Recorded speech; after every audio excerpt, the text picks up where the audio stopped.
Having me. Hey, thanks for being here. And I just wanted to get your take on what happened with the midterms. I mean, we just saw some crazy things happen. I mean, there were bombs sent to many different individuals, most of them Democrats. Brennan, who got his security clearance taken away. We saw a shooting in California. We have the caravan coming up to the border. Sessions resigned. Whitaker took over. We have the fires in California, and all of this happened within like 4 weeks. I mean, do you think this was a coincidence leading up to the midterms? No, absolutely not. We're now, instead of a news society and a fact society, we're an entertainment and a narrative society.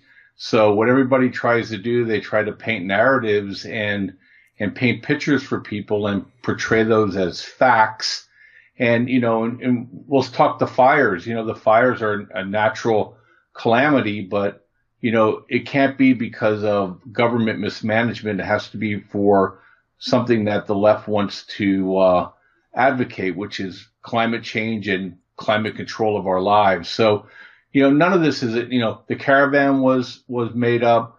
The response to the fires are made up. You didn't even talk about the election fraud is rampant, and the shooting was just simply tragic. The poor Marine, these kids are at war and they're just losing their minds, and it's just, it's a sad thing. And so, but if you notice one thing too, and I know why you're bringing this up, is as soon as the election was over, everything stopped. Yes. It's like, they don't have a life of its own. Everything's we live in a manufactured world, Potemkin society, Dave.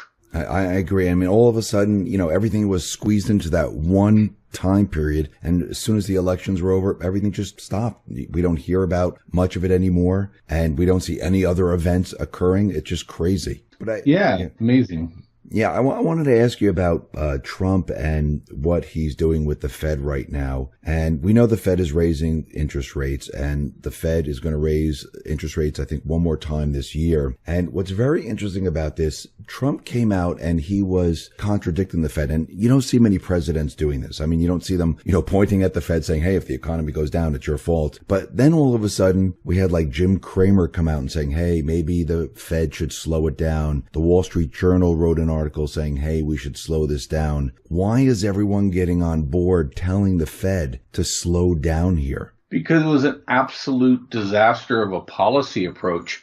Dave, the Federal Reserve has ability to manage these situations with regulatory, actions. They could have 2-3 years ago, they could have stopped all the companies from doing share buybacks. Okay. They didn't do that.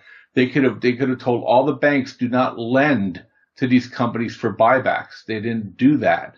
They were trying to, usher in the coronation of the next progressive president. And when that didn't happen, they just started to throw on the interest rate hikes, because they'd done this once before, Dave. They did it to George Bush the first, going into his reelection. They kept jamming the rate increases until they caused a recession and blew him out.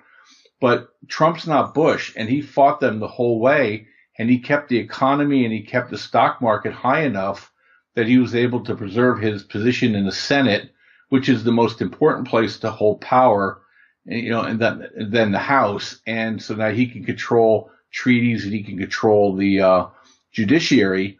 But I think, people think the Fed is an economic agency. It's a political agency. It's a globalist agency. It's opaque.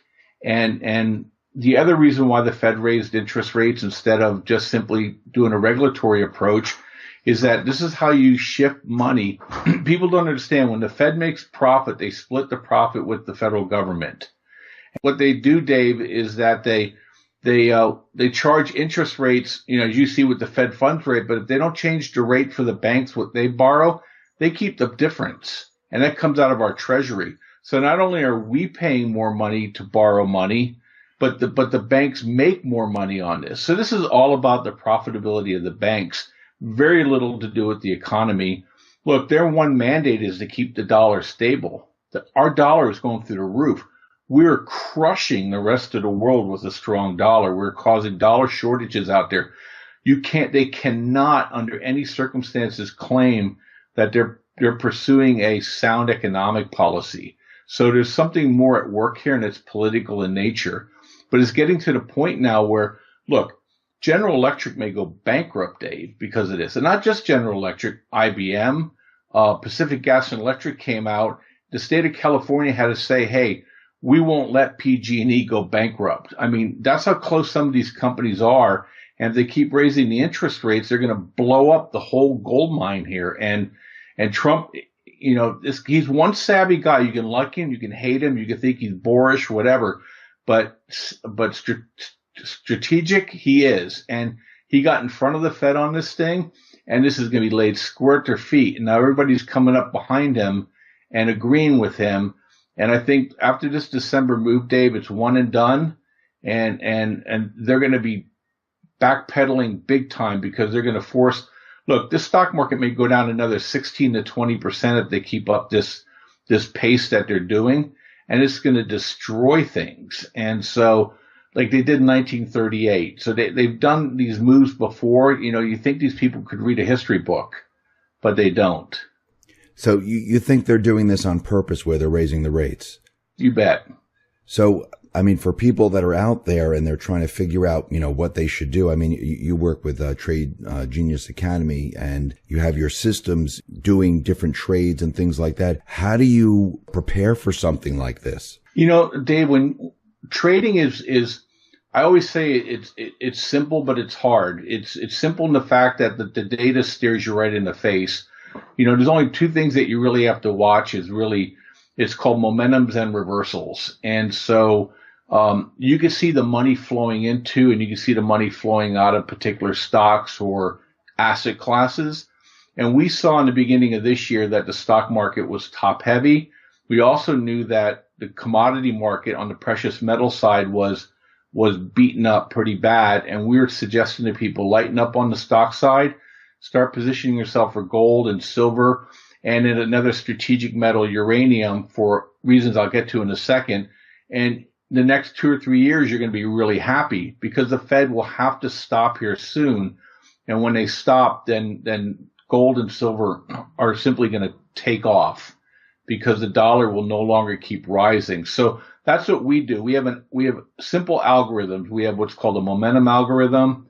We call it the money maker, and we have a reversal algorithm. We call it the slingshot, and we put them on our PC, and people who subscribe to us, they have access. If they want to put that on their PC, they can as well, as long as they're a client, and they can see the money flowing in and money flowing out. And then we teach them what is the best setup when those algorithms fire. And it's really simple. We just literally have buy and sell on the screen. So that's what we do. This is 20 years worth of watching the markets and what are the most important things to see. And what it's telling us is that the stock market is overbought on a midterm basis and it has to come down.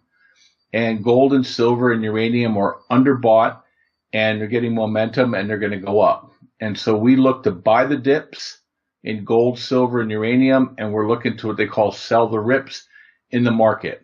And there's ways in which normal people can do that without quote unquote shorting the market. There are really simple ETFs people can use to hedge. And same with crypto. There's simple hedges to hedge your Bitcoin position as well. So that's what we do. We keep it really simple. We've done all the hard work already. And then we help people manage through that because we have chat rooms and trading rooms and training classes and webinars. And most of those things are free once you become a client. So we try to really engage with the people who are working with us. I want to get into cryptos in just a sec, but I wanted to ask you about what Trump has in his office. He has Andrew Jackson hanging on the wall. Now, I continually say he has Andrew Jackson on the wall on purpose because Andrew Jackson campaigned to get rid of the central bank. Why do you think Trump has Andrew Jackson hanging on the wall? Oh, I agree with you. He even said it when he was running for office that Andrew Jackson was his favorite president. If that didn't ring alarm bells to the Federal Reserve, I don't know what will. Look, Trump's an alpha male. He's like, I don't see in the and he's a nationalist. People think, he's a populist. No, he's a nationalist. And he's sitting there saying, okay, the Federal Reserve does not have the nation's best interests at heart. The central banks have the bankers' best interests at heart, and they have foreign banks' best interests at heart. If to look at just 2008 for you to see how clear it was, how much they lent to the European banks at 0% interest or less, who knows? It's opaque. And while the American people lost their homes, that's not lost on Trump. He's been very consistent his whole life. If he could figure a way to have the Fed overplay their hand and for him to constrain them further or get rid of them, I guarantee he's going to do it. And if they blow up the economy in 2019 and 2020, Dave, you bet. And he's not going to be alone. The left that has taken over the House right now has no love for the Federal Reserve for a whole different set of reasons. So the Federal Reserve's in a really tough spot here. And look, we don't need them in this day and age. This was supposed to be, because you needed these learned people to do these things. Well, there's enough AI out there, machine learning and tools and data, and people are well informed enough that why do we need one or two or six people to run the country, with credit rather than the market run the country? And the other thing too, Dave, is that, fiscal policy is the responsibility of Congress and executed by the president. So the people should be managing the government who manages the development and the creation of currency.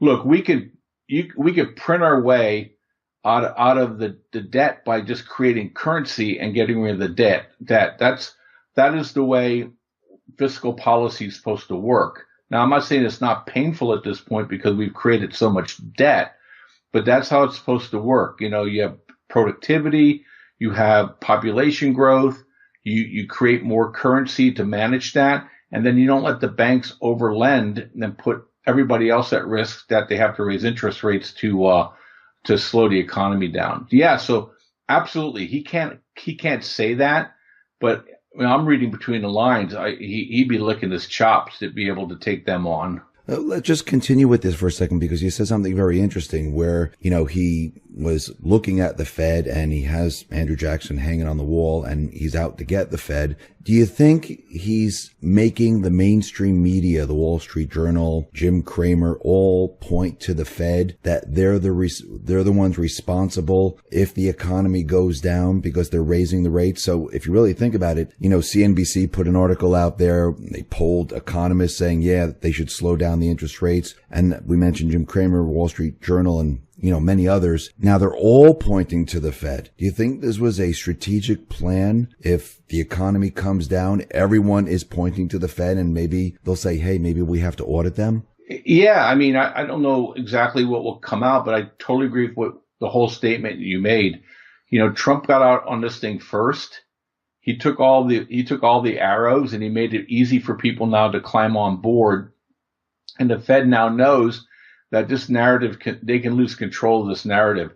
There was no accident 2 weeks ago where Jerome Powell came out and basically said, well, we're now more data dependent. And today another one came out and said, well, maybe we should look at the data more clearly. And then the third one came out today and said, hey, we should just pause. So they know they don't want to be blamed. They're very, very good at pushing the blame elsewhere, but Trump got in front of them and he's allowing other people now to push his agenda forward. He could just sit back and say, hey, it's not just me.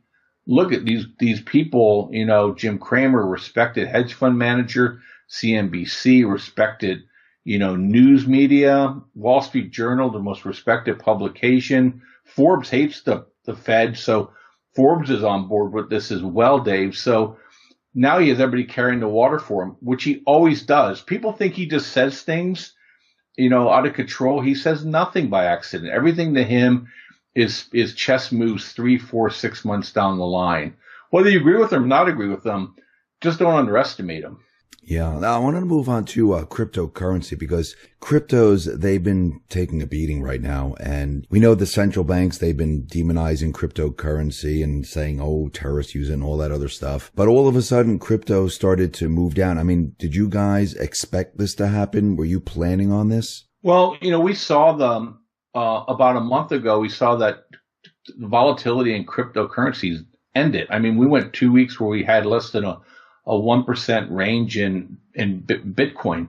That never happens, Dave. One of the things that people like about cryptocurrencies is it trades up and down a lot, so people can make money on the action. But there was no action for 2 weeks, and then it kind of burped up, and then it fell out of bed. And yeah, so we just said if it was going to break 5,900, we expected it to spill, and because it would break some stops. So now we're saying, okay, it's down to 4,500.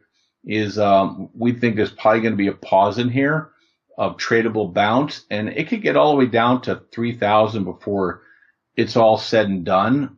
I don't know. We don't really care.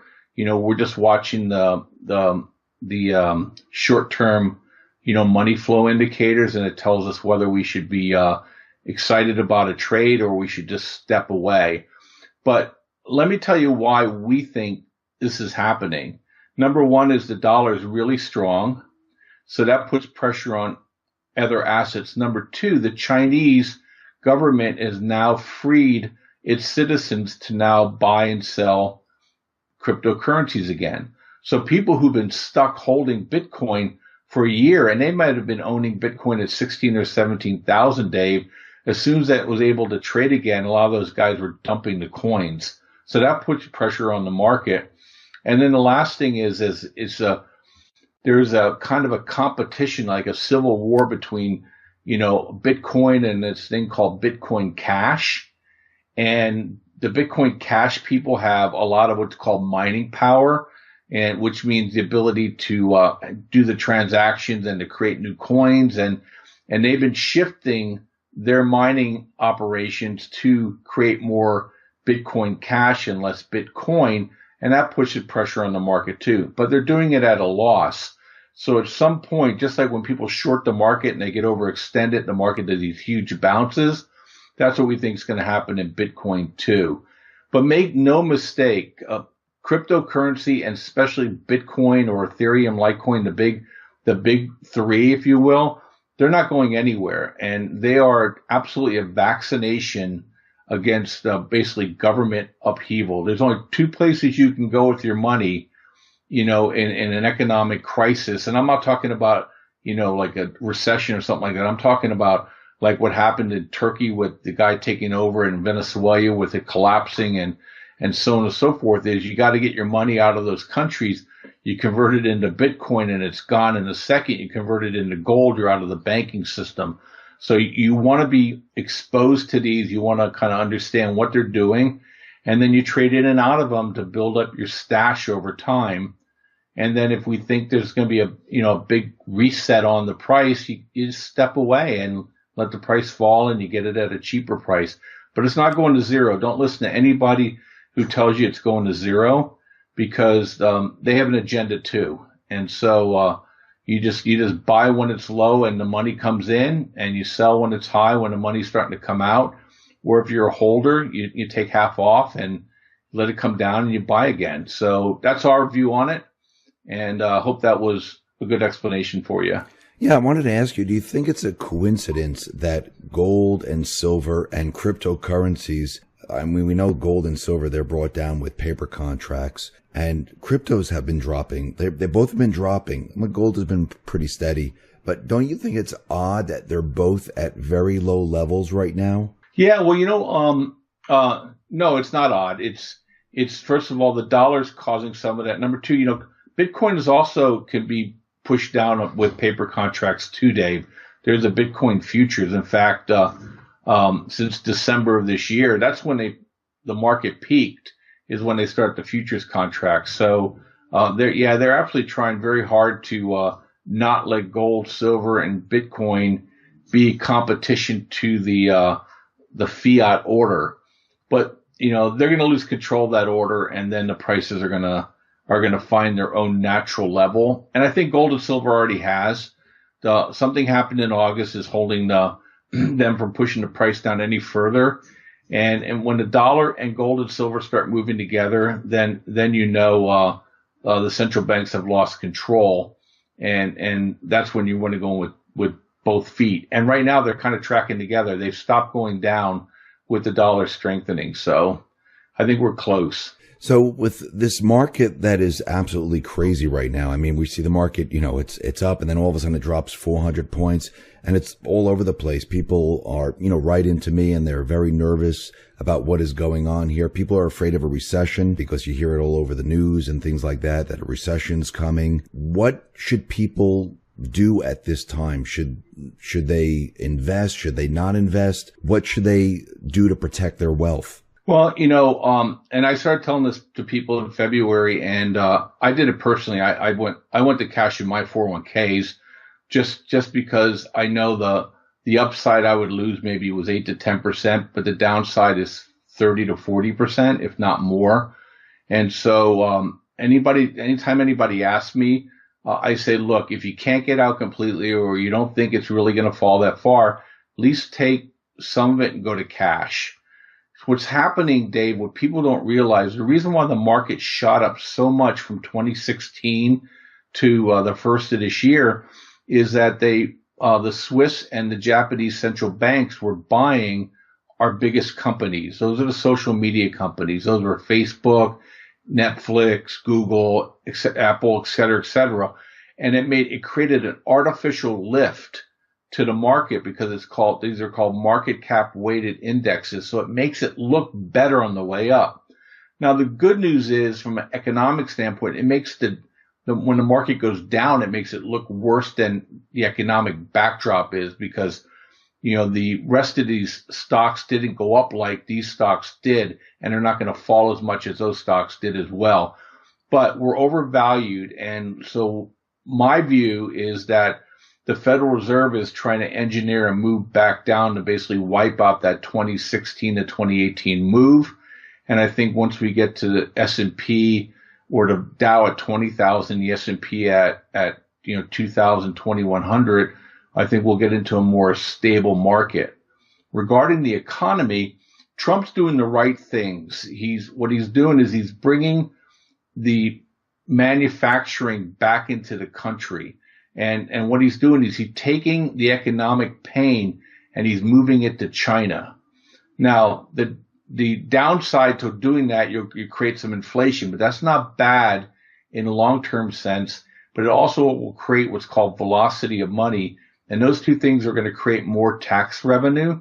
And we're able to then control our destiny more because we'll need less things from a country that has a different currency than we do. And so we're blessed in the United States in the fact that we have all the energy we need to run our economy, and we have all the food resources we need to run our economy, and we have the technical skill and the infrastructure to run our economy. So those things are intact. So we can absorb basically a worldwide collapse in currencies, if you will, because we can do everything. Countries like India and Russia and China, not so much. So that's why I think our economy is going to do okay. That doesn't mean we won't go into a recession, but what people don't realize is, look, half our population is going to be retired, Dave, in the next, 3 to 5 years. And so we're going to have chronic job shortages on a go forward basis. So, the unemployment rate's not going to skyrocket because they can't find enough people. And people who are retired are going to be on some sort of entitlement program or drawing out their pensions. So it's going to be more of a steady state from an economic standpoint, but the stock market needs to come down. But the good news too is I think the interest rates are going to fall as well. So people who still need to refinance their home or if they need to, get a better deal on their credit cards or HELOCs, within the next 18 months, they're absolutely going to have that opportunity. So you do think we're heading towards some type of recession or market correction?